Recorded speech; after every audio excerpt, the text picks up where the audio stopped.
Good morning, good afternoon, and good evening to all of our viewers. Ciao, welcome, benvenuti to the channel. If you are new, make sure you give a like and subscribe on this video. I am joined by a fantastic panel here on Football Worldwide to bring you once again the content covering the world of culture. The Serie A Roundtable is in full effect. I want to thank my guests Armando, Vince, and Ricardo, who's not joining us tonight, for a fantastic debut on the Football Worldwide channel. It was brilliant. And now it's time to introduce episode 2, where we go through match day 1. Gentlemen, I'm very excited for another season of Serie A, albeit the current disaster that is Italian football. So let's just go around and say ciao to one another. Zio Amo, it's great to hear from you again, my friend. How are you? Love to be back, Bello. Love to see some familiar face, and can't wait to start it. It's going to be great. Vince, how you doing, my friend? Very good to see you. Excellent, Anthony. Looking forward, counting down the minutes to see some real football. Bored out of my brain watching Premier League for round 1. Looking forward to Serie A. Yeah, I'm not going to lie. I stayed up extra late and just started watching Ligue 1, and I was much more impressed with what I saw in the French league than what I saw in the English league on the weekend. It's an absolute pleasure of mine to welcome for the first time on this channel. We've teed up before on Inter Worldwide, but it's everyone's favorite Sampdoria fan almost in the whole world, Vito Doria. How you going, bro? I'm all right, Anthony. Yeah, just waiting for the Serie A to start. I mean, especially being here in Melbourne, another lockdown, so need something to keep me distracted. Yeah, 100%. I was watching a fair few Serie A matches last season, but this season I don't see how I'm going to be able to miss one. If I'm staying in lockdown, it'll be one of the biggest benefits of this. And my friend Michael as well, coming in hard, representing the black and white side of this podcast for this week for Ricardo. It's great to be joined by you. It's great to be joined by you, bro. How you going? Thank you, Anthony. Really appreciate putting me on this podcast. We had some good moments on Inter Worldwide, and I'm looking forward to the season. And hopefully, it's nothing short of excitement and thrills like it was last year. Yeah, 100%. Gentlemen, I can't wait. It's going to be really, really good. We just got to keep in mind one thing. We are recording this episode on Tuesday in Australia, meaning we're about 5 days away from the season's kickoff. But more importantly, we are still approximately 13 days away to 12 days away from the Mercato closing. So any sort of predictions, any sort of conversation in this particular video is subject to change on the Mercato news. Without further ado, we're going to go to the different matches for this match day. Tuning in a second.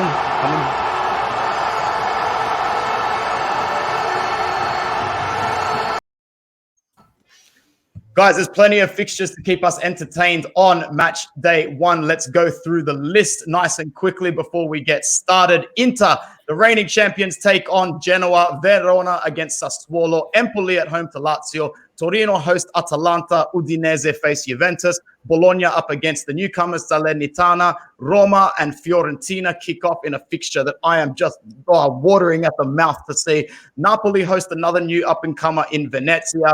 Sardinians Cagliari hosting Spezia, and Sampdoria against Milan. Fantastic stuff. Gentlemen and my guests, I hope you don't mind if I take the mic and take the floor first of all. It's time for the reigning champions and defending champs to show everybody in the off-season just how wrong they are with their pessimism. Guys, I'm a little bit optimistic coming in after seeing us beat Dynamo Kiev, but friendlies are friendlies at the end of the day. Major losses in the black and blue side of Milan. Romelu Lukaku is out. Antonio Conte is gone. Lele Oriali does not man the man management on the bench anymore. Ashraf Hakimi is no longer on the right-hand side. However, Don Beppe, when it comes to damage control, Beppe Marotta is making sure that we're not going to go through this season lacking personnel in each position. Eden Dzeko looks like an adequate replacement for a certain amount of minutes, not as a starter. We will see what the rest of the Mercato holds for Inter. Guys, if I'm going to be realistic, I'm excited about Denzel Dumfries as well coming in on the right, but he's not a guarantee, nowhere near a guarantee. I mean, the step from coming up from Eredivisie in Holland to here, even if you are the PSV captain, it's going to be huge. It's going to take a while to integrate him, and personally in this first fixture against Genoa, I actually don't see him starting. I think you're more likely to see the likes of Matteo Darmian start this fixture for Inter. Other than that, we've still got a stacked midfield. I would go into this match knowing that if we do start our back three of Skriniar, of De Vrij, of Bastoni as well, I don't see Genoa posing too much of a threat.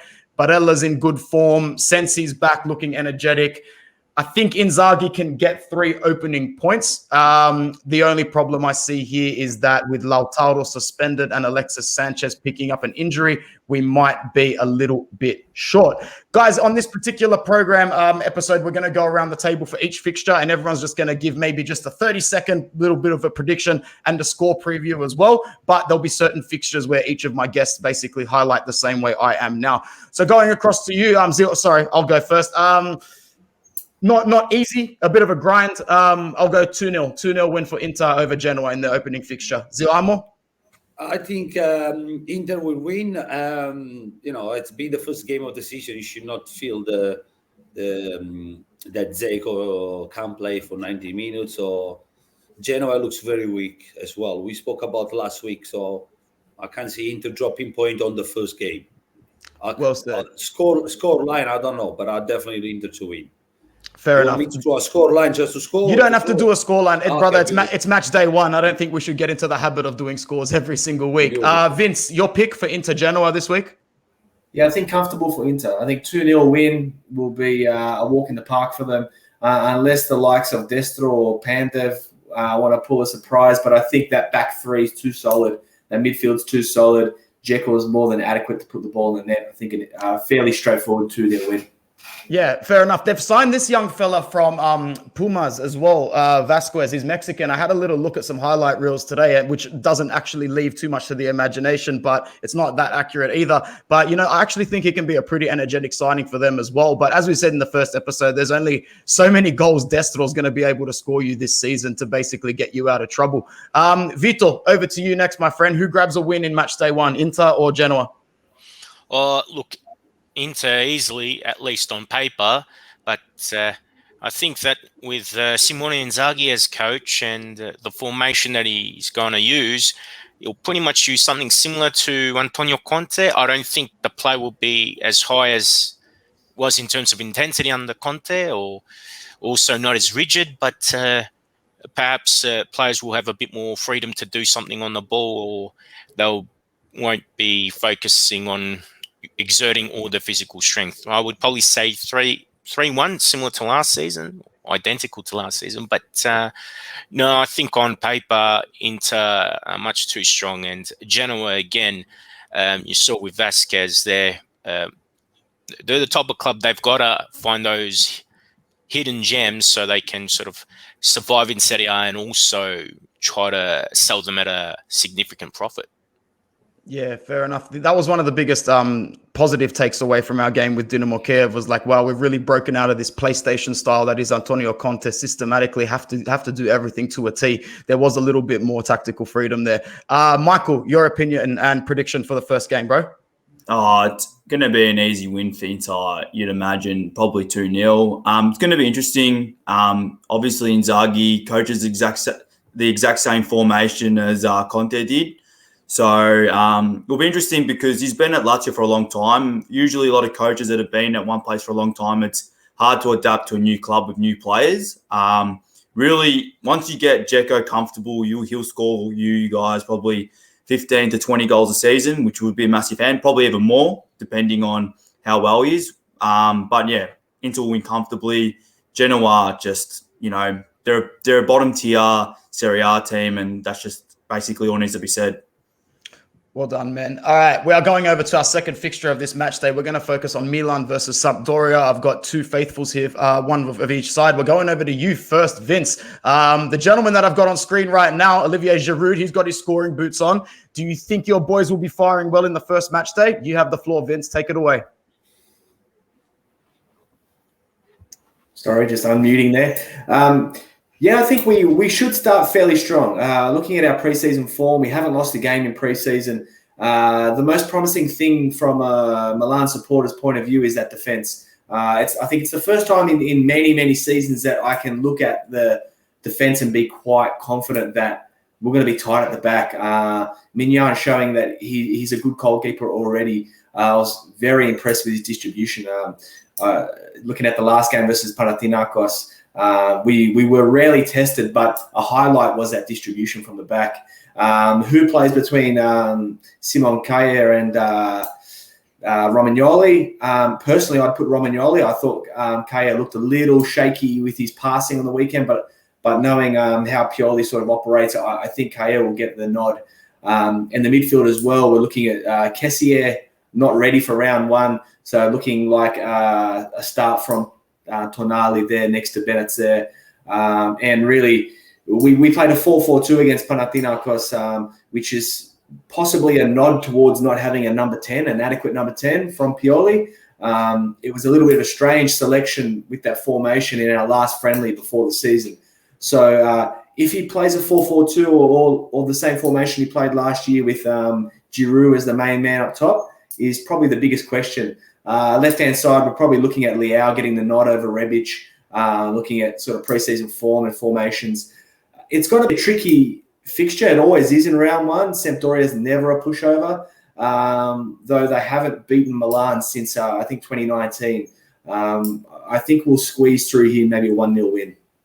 Fair enough, bro. Just a follow-up question. Don't take too long, a quick 30 seconds. What does the season hold for this gentleman on screen now? Because I was a little bit upset with the level of criticism he got last season. Making the jump from Brescia to Milan, like how easy do you expect it to be? What did people expect him to just walk into the first team and start lighting everybody on fire? I think he integrated himself as well as he could have in a season that was very inconsistent for you guys, albeit you may not have thought you would have stayed at the top as long. I'm hoping for a big season from this young guy, man. What do you think? I've got high hopes. I think he's got a lot of talent. You look at him in preseason, every single game that goes by, even last season, he seems to be getting better. He's picking up deep. He's picking up the ball. He wants to orchestrate. For a young man to do that in any Serie A squad, especially one of the more pressure environments like Milan is, I think he's showing some maturity there. I'd like to see him get involved a little bit more in that front third, even though it's not his core role. If you can link up some passes in that front third or even front half a little bit more, I think he could be a key. But him and Benetzer defensively, I think is a really solid pairing. I think the possession will be strong. I'm expecting big things from him. He'll have plenty of chances with the AFCON as well coming up. And Kessier will miss a few games there. So he's going to have a lot more responsibility than he had last season. Well said, man. Well said. Vito, over to you next, man. Take us through what you expect, not only from this certain match, but go for it, man. Tell us what you expect out of this season, because it's not very often that I get to talk to a Sampdoria fan. For this particular game, I would be surprised that we actually get a win, to be honest, because after all, it's Milan, and although they did finish second, they were leading the title race in the first half of last season. So I don't think it'd be an easy game. I'd be happy just with a draw, something like 1-1. I do expect goals in this game. I don't think it'd be scoreless. With Sampdoria, be intriguing. I think we will decline a little bit because we have lost the experience of Claudio Ranieri as coach. And we have brought in Roberto D'Aversa, who was at Parma for the last 3 or 4 years. He had left at the end of 2019-20, replaced by Fabio Liverani, who was at Lecce. He got sacked. D'Aversa came back, saw out his contract, but Parma finished on the bottom. So there I'm a bit concerned, but there's also the sporting director, Daniele Fagiano, who worked with D'Aversa at Parma. So maybe at the last minute we might find some late signings. Just the season in general, I'd say more or less a bottom half team. Be a change of formation too. The interesting thing is Manolo Gabbiadini is playing as an attacking midfielder, and he was involved in the goals in Sampdoria's 3-2 victory against Alessandria in the Coppa Italia this morning. So let's see in Serie A if he can actually have the mental strength and also the skill set to perform in that role. Yeah, well said, man. Fantastic. I do think that I just wanted to ask you one more question. What were your thoughts on the departure of Tinkerman Ranieri? Would have you liked to see him stick around for another season or two? Oh, absolutely, because I think he made the team greater than the sum of its parts, and there were players there that played above themselves. I mean, as we see on the screen, we've got Jakub Jankto, who played on the left side of midfield. He had probably his best year at Sump, and he had a decent Euros with the Czech Republic. Yep. I'm assuming that's Adrian Silva. He was so-so. Shows so much. I don't know every player on my team. That's embarrassing. But look, I think there are a few players that, they'll have that Serie A experience, but I think collectively Ranieri just made the team better. With D'Aversa, I think he's got to rely on Quagliarella, Candreva, and Yankto and a few others. And if we can hold on to Mikkel Damsgaard, who was a revelation for Denmark at Euro 2020, that'd be a huge plus. But other than that, Berezinski, he was erratic at the Euros for Poland, proved a bit last season with some, but against Alessandria, he was responsible for one of Alessandria's goals. So, yeah, the defense is a concern without someone like Ranieri, who does know how to build up a strong defense. Yeah, I think in my personal opinion for this fixture, Milan are going to start strong out the gates this season like they did last season. I see them fatiguing a little earlier this season, but I'm going to say that they grab a win 2-1 in their first fixture. Michael, you just want to quickly give your prediction for Milan Sampdoria? You're on mute, brother. Just give me a sec. Can you unmute yourself? Thanks, bro. Right. Sorry, I was just saying I think there might be a bit of an upset. I think Sampdoria might actually come away with a draw. Might be probably a 1-1 draw. Won't be a high-scoring draw. It'll either be 0-0 or 1-1. Milan are a great team. Don't get me wrong. Giroud to Milan is massive for them. They probably got the best striker that they could possibly afford at the moment with the current market situation. Sampdoria, look, some of these players that Sampdoria have are great players. Like Tonali, he's a great player. Damsgaard, very good player. Gabbiadini has potential, even though he's much older than what he was when he was, one of the, Serie A's, most prominent attacking midfielders. He's still a quality player. He probably needs to find the right coach that brings the best out of him. But yeah, I think it'll be a 1-1 draw, maybe a 0-0 draw. But yeah, I don't see Milan starting as strong as they did last year. That's just me personally. Nice one. Zio Amo, your prediction for Milan Sampdoria in the opening game for them? This is one of those games where the preseason, I think, will have a big impact. Because team like Sampdoria this year, they will have a preseason to start the season with a fire in the legs to try to accumulate as many points as possible to get enthusiasm. And I don't know if Milan did a preseason to last longer. So, it could be a surprise upset too. But on paper, Milan should win this easy. But it's the first game of the season. They always 2 or 3 teams, the underdogs, that start because their legs are fresher, so they can run faster. You think they think they're better. It's just the preparation. So it's a tough one to say. Tough one to say, yeah. All right, moving on to the next fixture, Sassuolo versus Verona in a match that really hinges on this gentleman's move right here.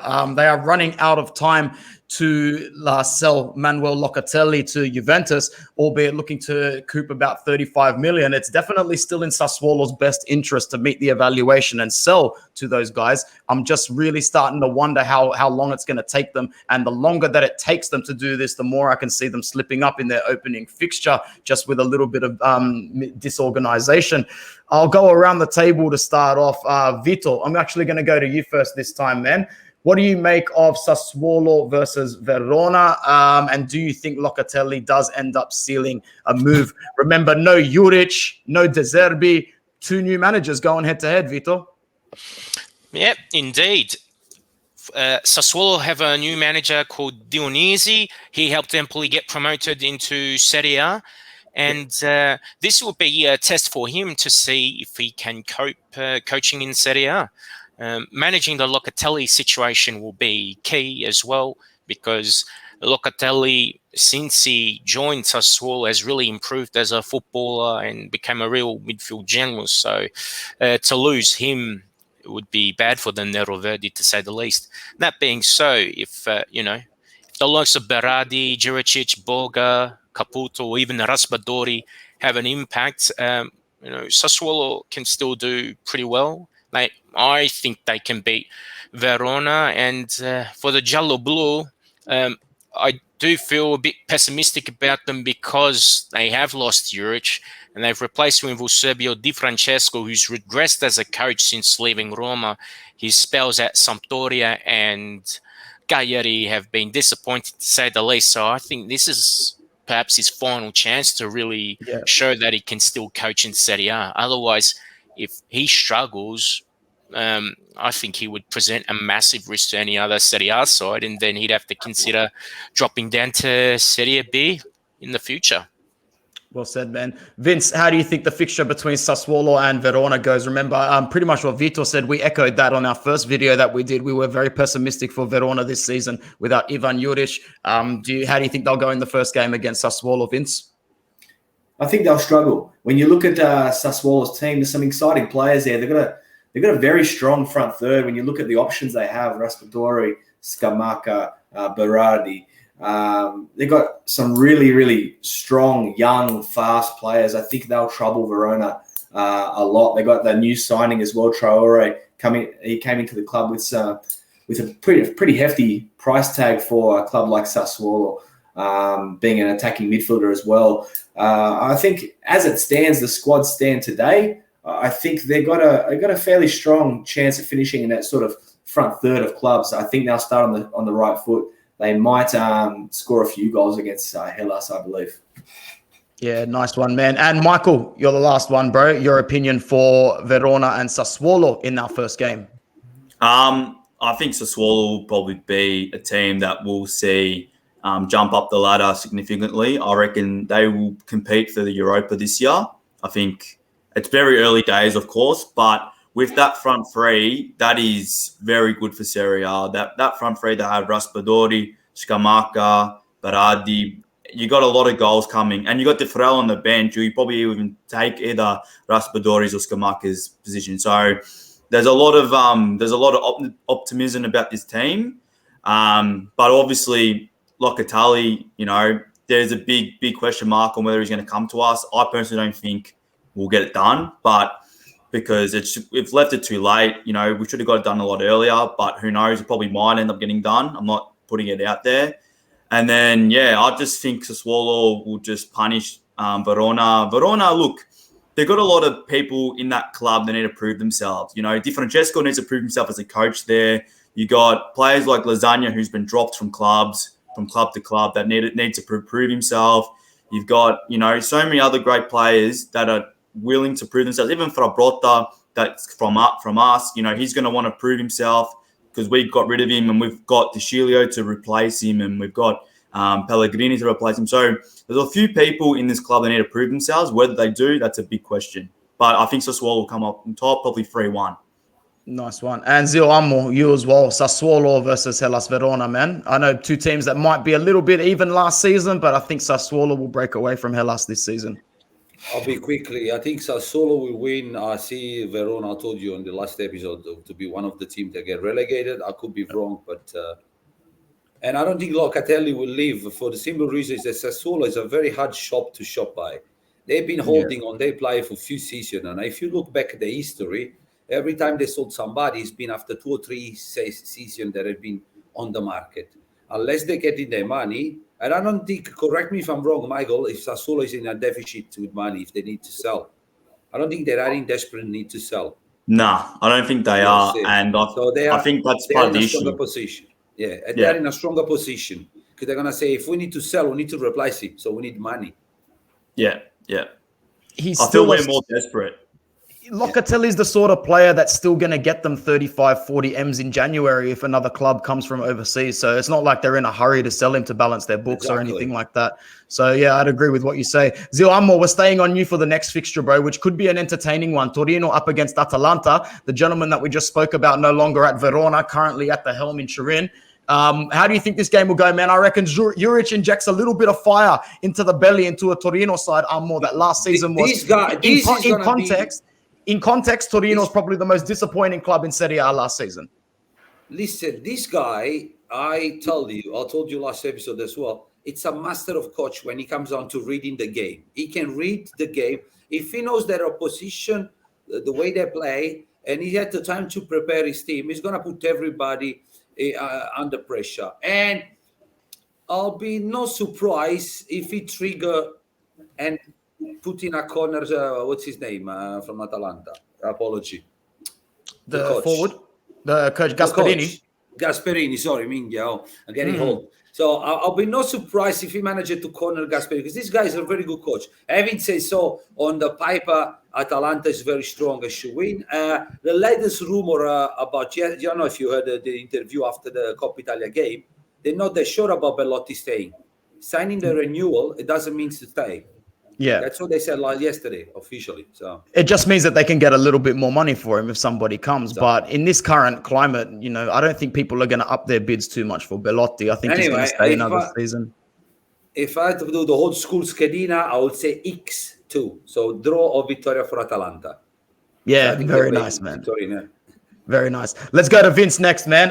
Torino up against Atalanta. Should be an entertaining one. I think Atalanta will have more than enough for the Juric Torino side. What are your thoughts, Vince, bro? If they can keep this squad together this season, they got depth 4 days. Yeah, I'm a little bit biased with my man Juric from Croatia. I think he's the best Croatian coach going around at the moment in Europe. I think it's a little early for him to make his mark as a coach. I think Atalanta will be too strong, but they're not going to run away with it. I think it might be something like a 2-1 victory for Atalanta. I think tactically the Juric will do a fine job, but to really stop that attack of Atalanta, you have to be on your game. And after a sort of touch and go preseason, they didn't get many great results. This fixture could come a little too early for Torino. I think there'll be a big improvement from last season. They haven't had a lot of signings. They don't necessarily need a lot of signings because the squad personnel was already fairly strong.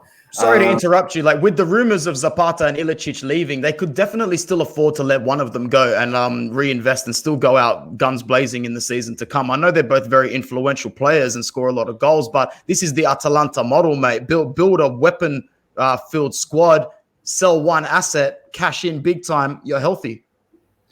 They're unbelievable. The moves they make in the market.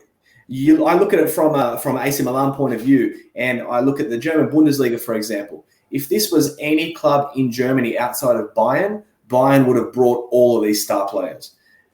But in Serie A, they're getting by. They're keeping these strong players. The larger clubs aren't weakening them after every single window. They're consistently there. So, they could lose those players. I look at the bench as well, and I look at Muriel.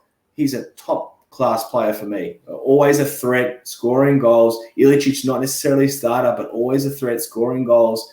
I think they're going to have a very big season. I know I predicted last week that they were potential Serie A winners. I think they'll start relatively strong. They did lose to Juve last week in their last friendly, which was a good friendly for them, I think, to kick off the season. But I think it'll be a slower burn for Atalanta this season. I think they'll start relatively slow, but they'll get through this game, no problem. Well said, bro. Michael, over to you next, man. What did you make of Atalanta in the friendly against Juve? Did you tune into that? And how do you think they'll go in their first outing this week against Juric and Torino? I didn't watch it live or watch the replay. I thought we just got 3 really good attacks and we just made our most of it. I think in the midfield, they dominated us. Look, I think Atalanta, everyone's got to give them a lot of credit. They haven't gotten rid of any big players this transfer season thus far, but they haven't really had anyone moving in and out. Juventus was very keen on Gosens. That's faded. Zapata to Milan, Inter Milan, faded. A lot of great players actually haven't left their team. And they've actually gained a really good centre-back in Di Matteo.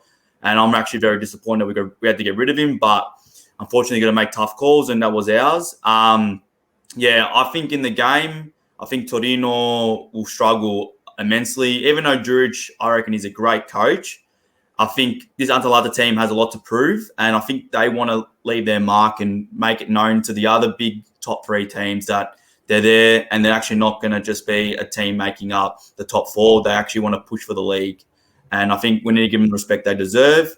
As for Torino, they do have a lot of great players. Belotti, even though he didn't have the best Euro, he definitely played his part, winning free kicks here and there. So I think he still has what it takes to have at least another average season at Torino that will help him stay in that mid-table and hopefully not allow him to drop to the Serie B. They've got Pacelli, he's a good player. They've got other great players that really need to pick up their game. Like Kevin Lasagna, he needs to step up. This is another time he needs to push. But I just think Atalanta really need to make a statement in this game, even though they're versing a team that was fighting for, to stay in the Serie A last year. I think, they need to step up and prove that they're not just a top 4 team, and they have the team to actually push for the league.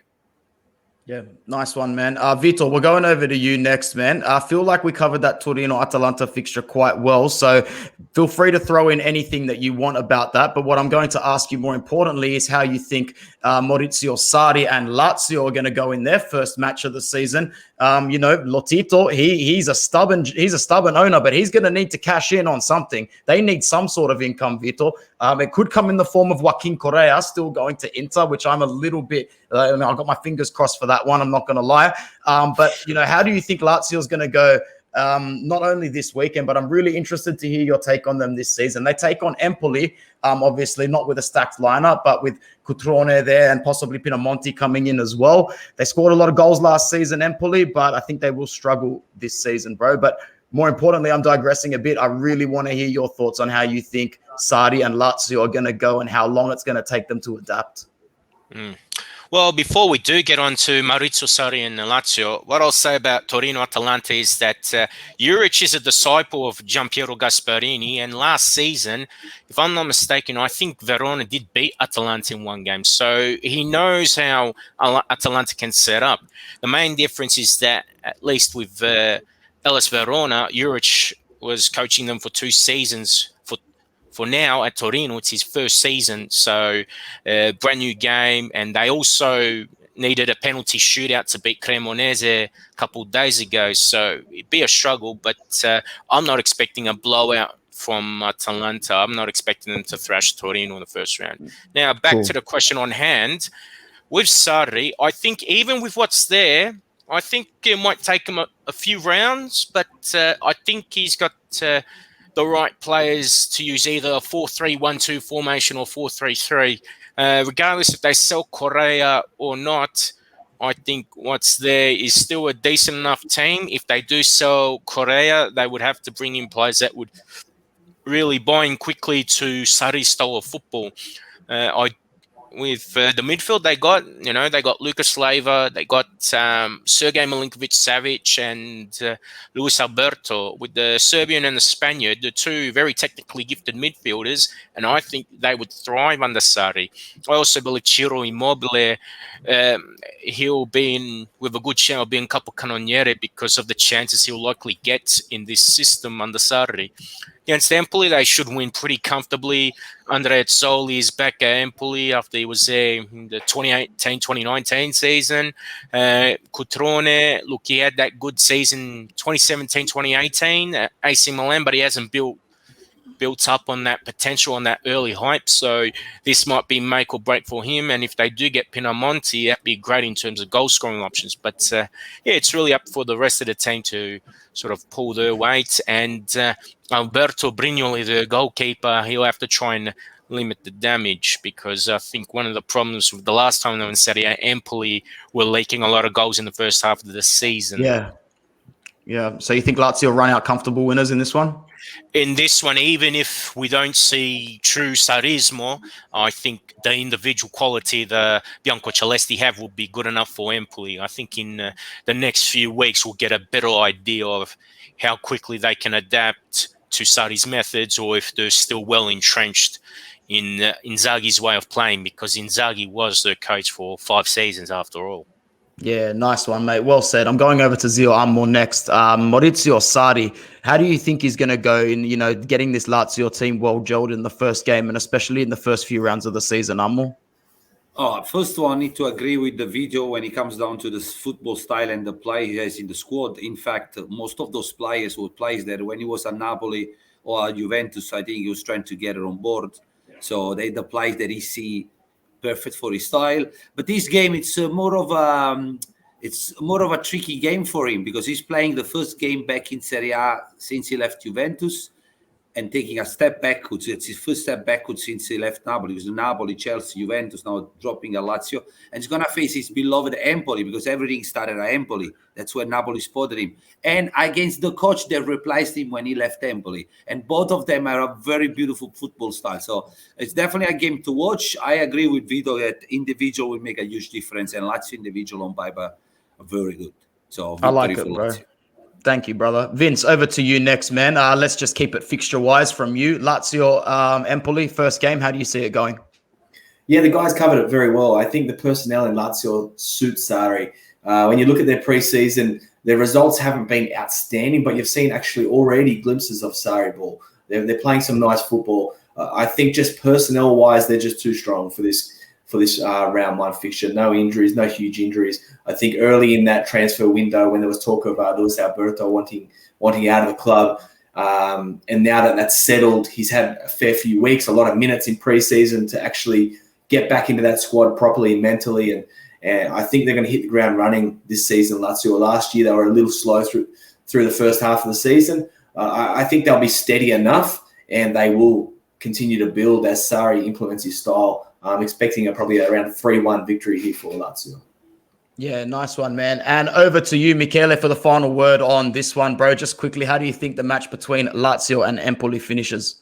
I think Lazio will win comfortably. I reckon it'll be a pretty high score. I think it'll probably be the 3-0, maybe 4-1 or 4-0. Look, Maurizio Sarri for me is an unbelievable coach. I think his ideals of how to play the game are some of the best in the world. It's just, unfortunately, no one gives him enough credit or enough of a chance. I think Immobile will thrive in his way of that he likes to coach, because he likes to coach possession base, a lot of touches, and Immobile is the sort of player that likes to come in, receive the ball, pass it, go through, and then you slip him in. I think Correa, if he was to stay, he will flourish under Inzaghi too. And like their midfield's great. It's a great midfield to work with to play this system. So I think they'll run away comfortably with either 3-1 or 4-0 win. Nicely said, man. For the next fixture, I'm going to talk about it with Vince and Vito, and then we're going to go over to the next few fixtures and give the floor to Armando and Michael a little bit more. So, Vince, very low-profile fixture on the matchday calendar, Cagliari versus Spezia. Mate, no Nainggolan, probably no Nandez either now this season. Brother, no direction for Cagliari in Sardinia. That's what I'm calling them this season, where they made enough competition points to survive last season in Serie A. I think Cagliari are in for a grim season, man. I think they dodged a bullet by not having this gentleman here there at their club again for one more season, because his fall from grace from football has not been a pretty one, if I can say, from an Inter fan's point of view as well. But for me personally, bro, it doesn't look good for Cagliari this season. It really doesn't look good for Spezia, Vince, considering they've got a transfer ban that's about to kick in. The motivation is low. They've lost their manager as well. What are your thoughts on this fixture, bro? It's going to be an interesting one. This fixture's a mess, to be honest with you. Yeah. When you look at positives for both clubs, there isn't a lot around at the moment. I think they're both heading into the season with a lot of fear about heading down to Serie B. I think both of them will be battling from the start. This is a crucial game for both because it's the first step into the season. They want to start positive. I think Zio sort of mentioned earlier that the clubs that will be a threat this season, they need to start fast. Every point counts. So if they can get out of the gates fast, either club, it will mean a lot for their season. I see Spezia potentially just edging it, but I'm not expecting a pretty game. It'll be tight. It'll be messy. I think Spezia might get it 1-0. They're a very young side, this Spezia side, man. Vito, do you think they can survive the drop? They did so well last season. They look like they might have just run out of gas if there was another 2 or 3 games left, but they made it. And then the economic side of things for Spezia, no good, bro. They're I said it in our season preview last week. To me, Vito, they're my lock for position 20. I'm probably a bit more optimistic about Spezia, to be honest. The former owner, Gabriele Volpi, sold to the Platek family, Polish Americans, I think for about 22 or 25 million euros. They have lost Vincenzo Italiano, so that's going to be detrimental. And the ban as well is another problem for them as well. So that's a dilemma for a club like that. That's not appropriate to deal with. I do think for the new coach, Thiago Motta, I think it's a better environment to really test himself, improve himself, because going to Genoa where Preziosi demands instant results is not ideal. But if Thiago Motta tries to implement the attacking philosophy he wants and young players buy into his ideas, they might be able to survive. As for this game, I still tip Coyote. The whole Nandez and Nongalan situation's not good for them, but Leonardo Sempreci is a good coach. I do rate him very much. Got Alessio Cranio in goal. João Pedro is a fine forward for them. And as long as Leonardo Pavoletti can stay fit, he is a gun in the air. So at least for Serie A football, he's someone that really knows how to dominate in the air, score plenty of headers. So I think this one, I'd probably go either 1-0 or 2-1 Coyotes' favour. What I will also say, though, is I think the Croatian midfielder, Marko Rog, I think he's out injured for some time. So that might be a big problem in the early stages. But I think later on in the season, I think they've got more than enough to survive. Yeah, Rog's got ACL, so it looks like his season is finished before it's even begun. That's a big loss for them. That's so disappointing. Yeah, he's the anchor in midfield that holds a possession, so big loss. Yeah, big loss. All right, Zio Armour, you have the floor. It's your time. It's your fixture. Newcomers Venezia are looking to make life a little bit difficult for your boys Napoli. It's all you, bro. I have complete faith in you. How do you think the fixture's going to go?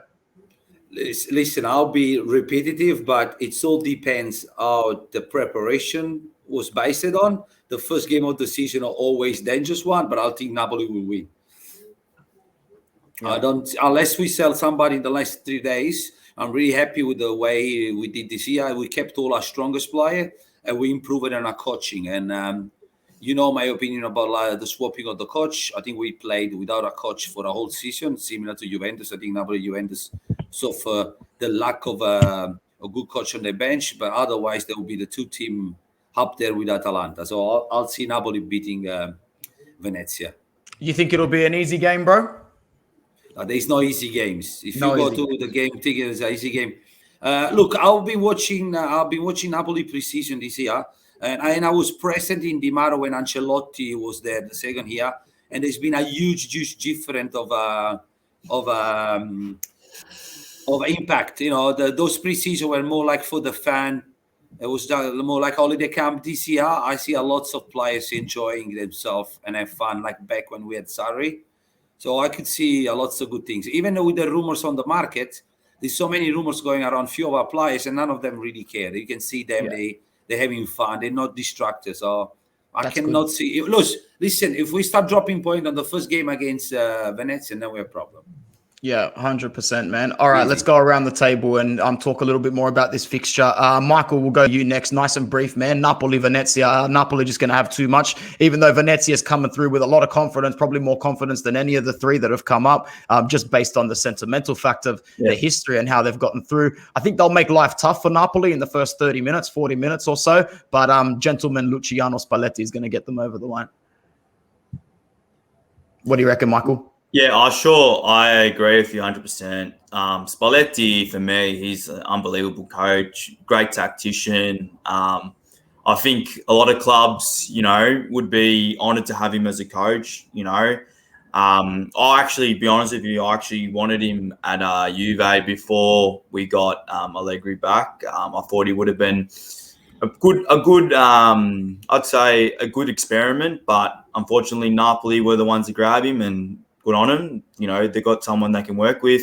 Their front three for Napoli, it's going to be way too strong. It's going to be too strong for a lot of teams this year.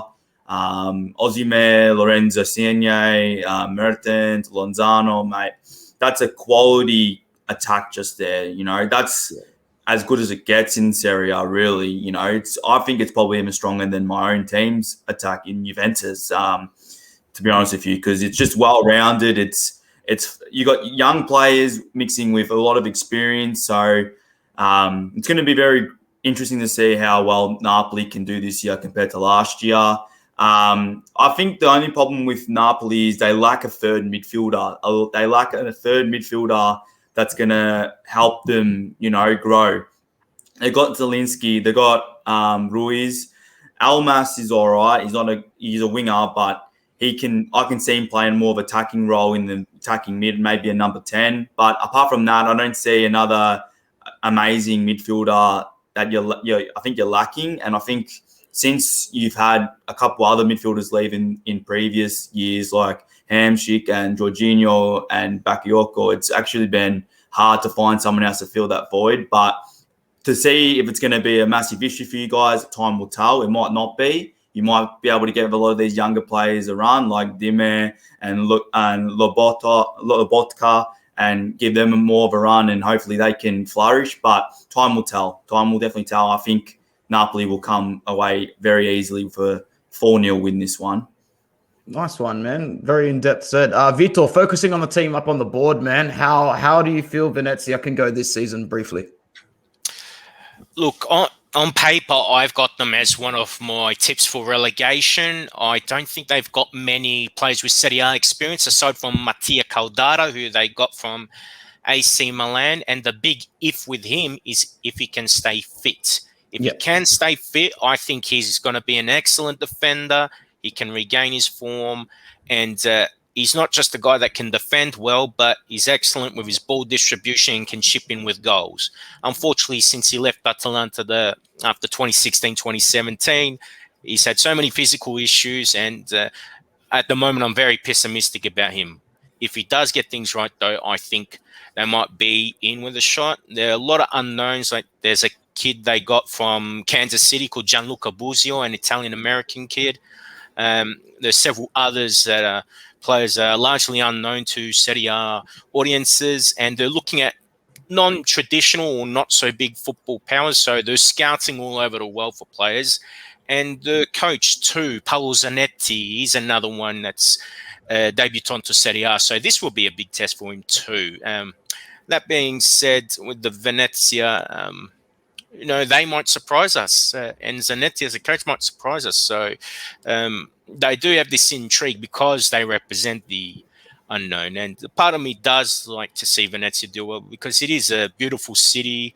When I was last overseas in 2019, I did go to Venezia. Was my second time there, and it's a beautiful city. So mostly because of the history of the city and all that, I'd like to see the team do well. But for what they have on paper, it's going to be quite a battle because they don't have those players.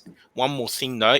There's a player there, Di Mariano. He was important in the campaign to get to Serie A. He is the nephew of the iconic Salvatore Schillaci. So there you go. hopefully he's got a few tips from his Zio and pull something out of the hat in Serie A.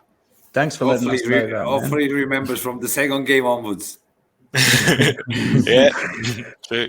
Next game, I'm going to fly through the next one with my friend Vince. We're going to Bologna versus the other newcomers, Salernitana. Bologna are a team that we were all optimistic about when we recorded last week, Vince. We thought they were going to be the best of the meaty mid-table bunch. I still stand by what I said. If Orsolini, Tomiyasu, Soriano can have a good season, they shouldn't have to worry about the word relegation to me. They'll get more than enough points to stay in the top flight. For Salernitana, they are absolutely thriving on the hype of being back in the top flight. Vince, how do you think this first game's going to go, man? Me personally, the Salernitana fight might be good, but I think Bologna squeezes this one 2-1. What do you think, Vince? Yeah, I think it's going to be an interesting one. I think this one will be tighter than what we expect. Bologna, they had an interesting preseason. They played some big clubs, played Dortmund and Liverpool. Played Liverpool, two heavy losses in those games, but they're the sort of games that a club like Bologna should try to play in the preseason because it gets them to that, at least that tactical level and that understanding where they can build a strong core. Salernitana, I'm not really expecting anything from them this season, to be honest. I had them as one of my favourites for relegation. But just like any newcomer, they're going to want to start the season on a high. I think this will be a 1-1 draw. I think it'll be tight. Both teams will want to get those points early, but I think they'll both leave with a point.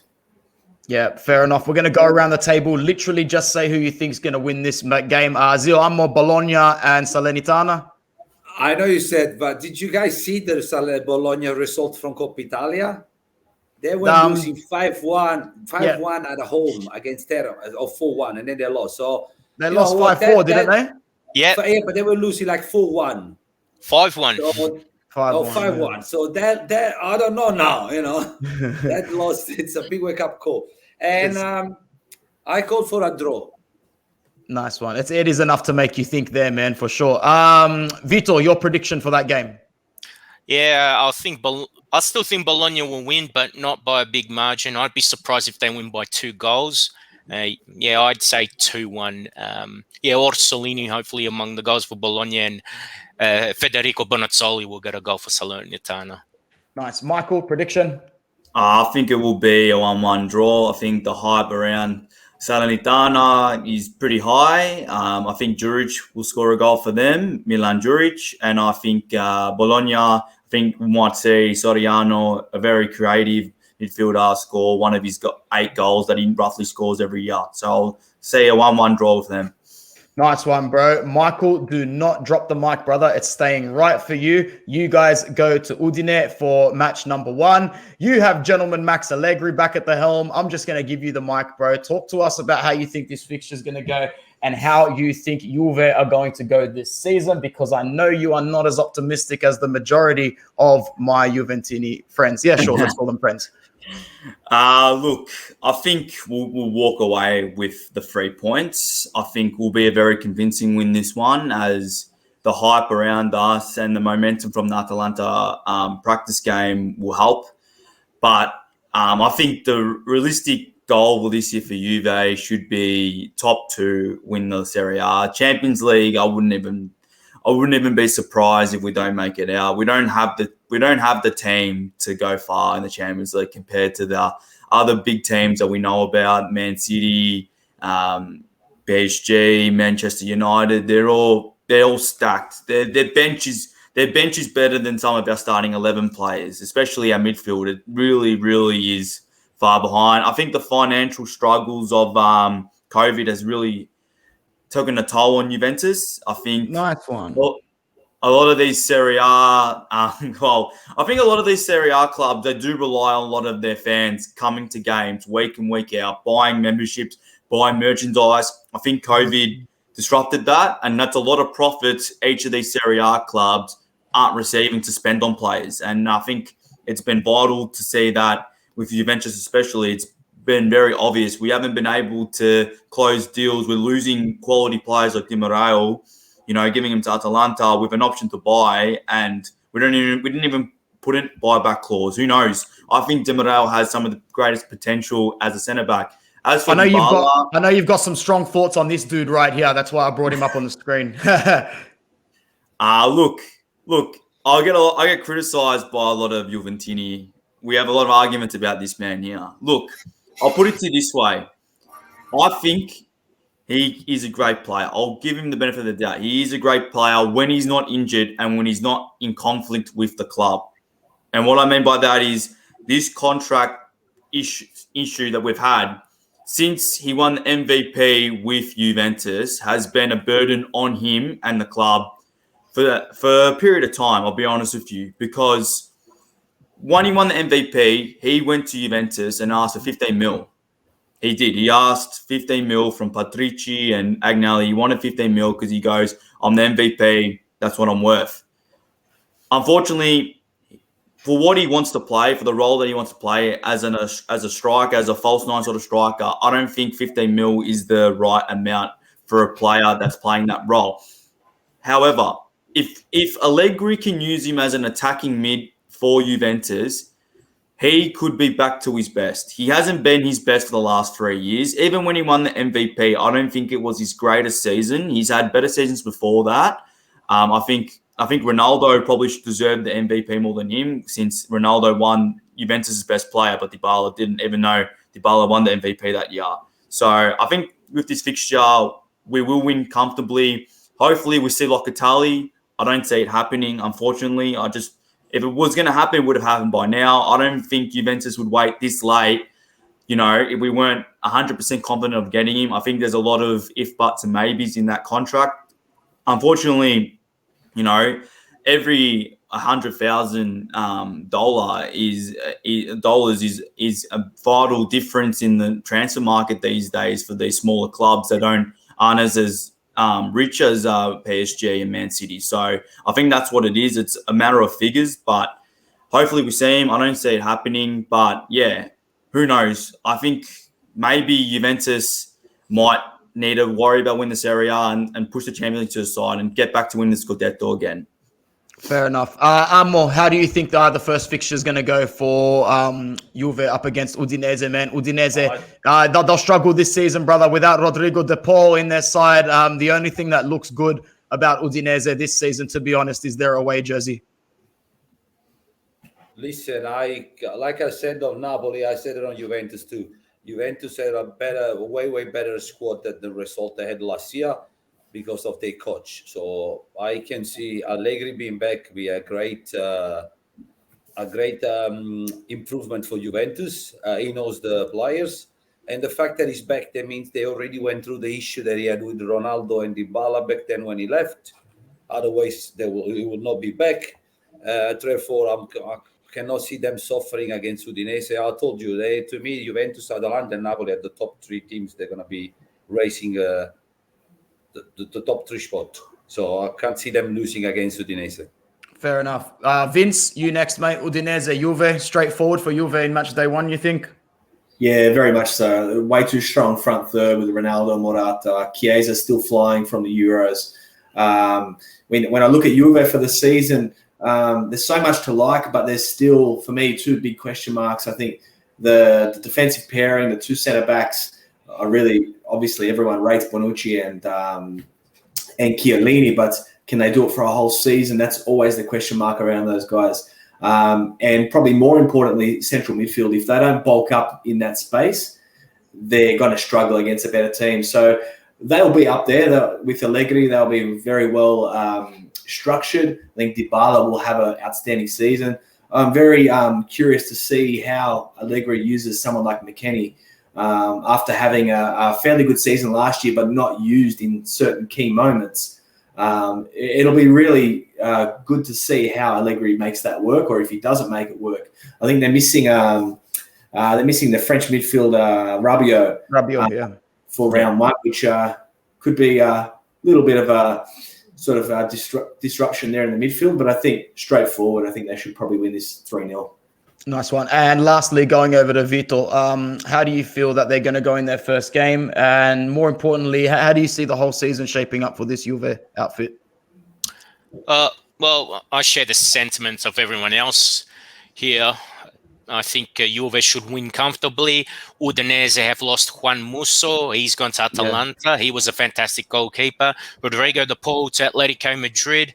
Another big loss. I think his flair and invention was vital for Udinese staying up the last few years. And without his creative spark, I think Udinese could get dragged into that relegation battle. As for Juve, with the attacking players they got, I think they should be fine. There are concerns about that aging defense. That shouldn't be a problem here, but later on in the season, it probably will. It might require the league to step up a bit more and be not necessarily flawless, but close to it, because he has to, make things easier for Bonucci and Chiellini, who are starting to age, regardless of what they did at the Euros. And then, up front, Chiesa, Dybala, Ronaldo, they can do great things, but it's about fixing that midfield. If Locatelli and Pjanic can come in, that'd be very good for them. But with what he's got now, Allegri is going to have several issues, because a lot of the guys they have there, they're not really players that can really dictate the play. They're not the type of guys that are great at controlling the tempo. So with the way things stand, I think Juve, look, they'll fight for the title, but I expect it to be more or less another conservative approach from Allegri, and they'll be relying a lot on the front three for creativity and scoring touch, because that midfield, compared to other Serie A clubs, not just the big boys of Europe, but even compared to other Serie A clubs, it's not that crash hot. Yeah, exactly. It's been a fantastic edition of this Football Worldwide Serie A Roundtable, and we are going to move in to the last fixture of the week. Every week, we're going to have one fixture where I subjectively choose it biasly myself as the one to watch. Let's head over to it right now.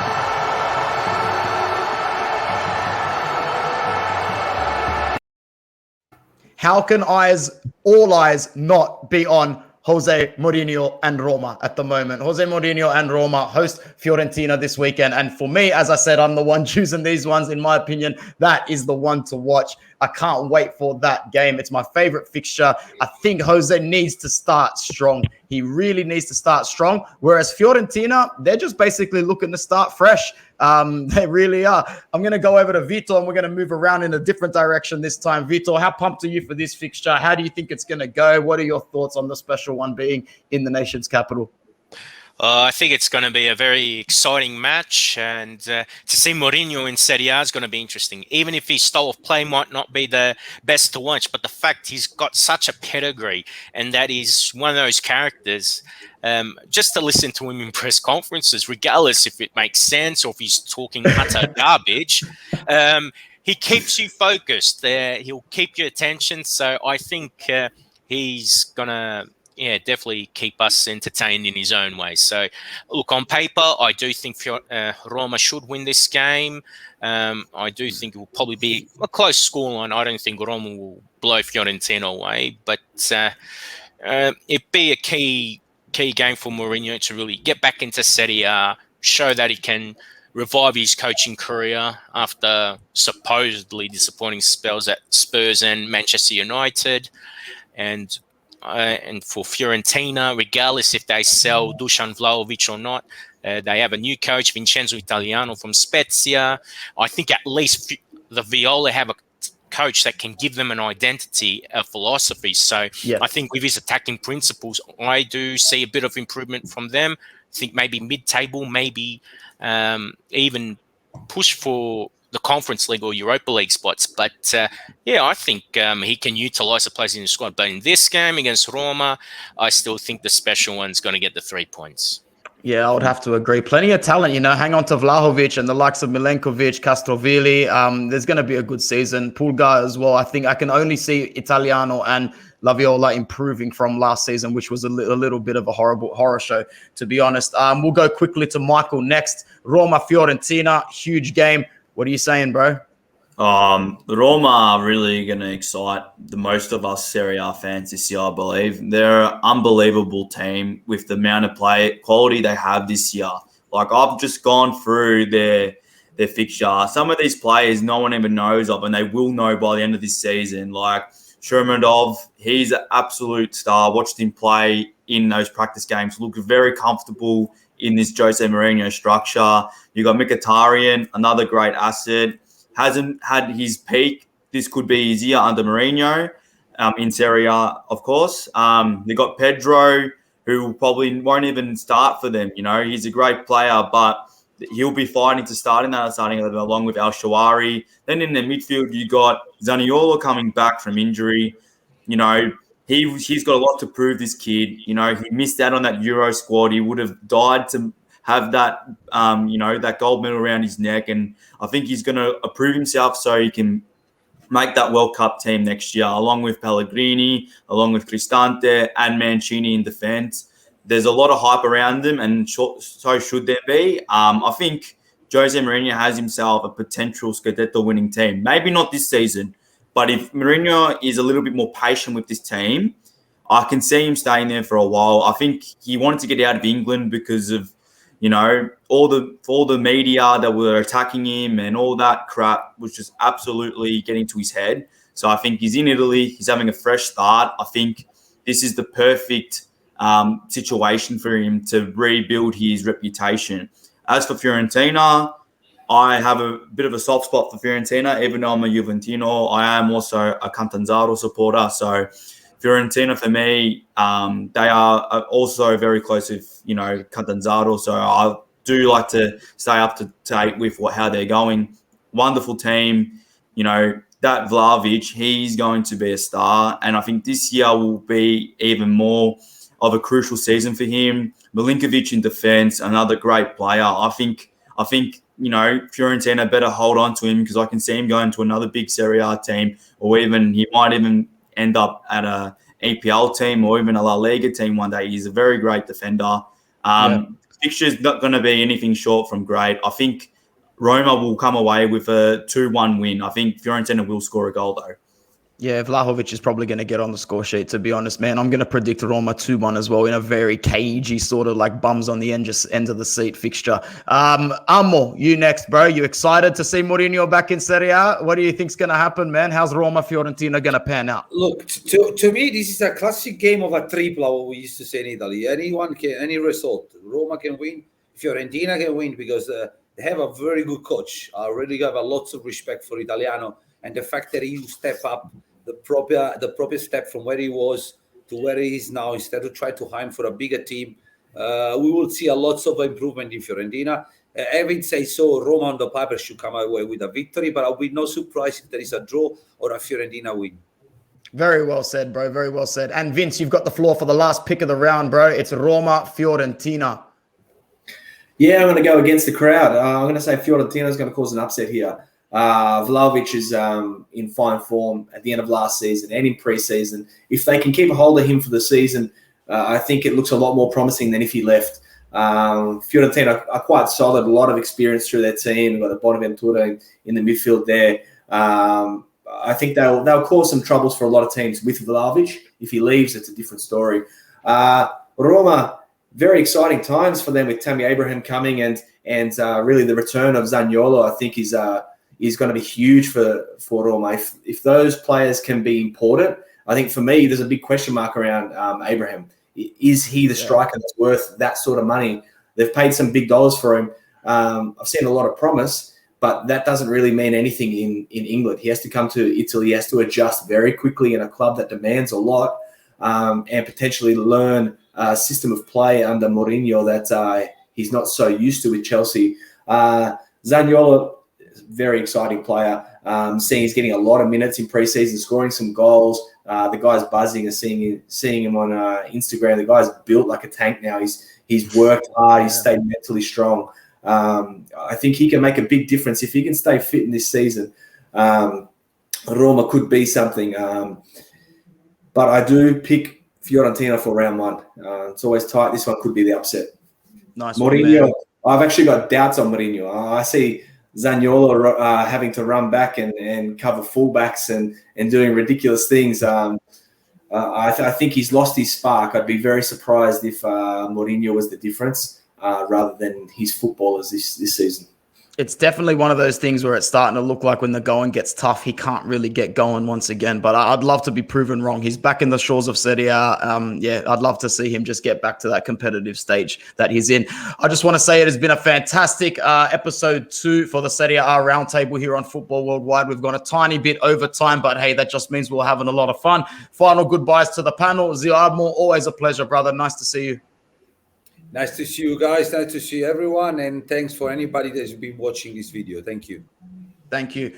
Vince, very, very nice to see you again, bro. And we'll see you again soon. Thank you, boys. It's been a pleasure. Michael, thanks for representing on this episode, bro. And if we don't see Ricardo soon, we'll be seeing you as well. Thanks, Anthony. Appreciate it. And thanks to the whole panel. And hope we can do it soon. Thank you very much.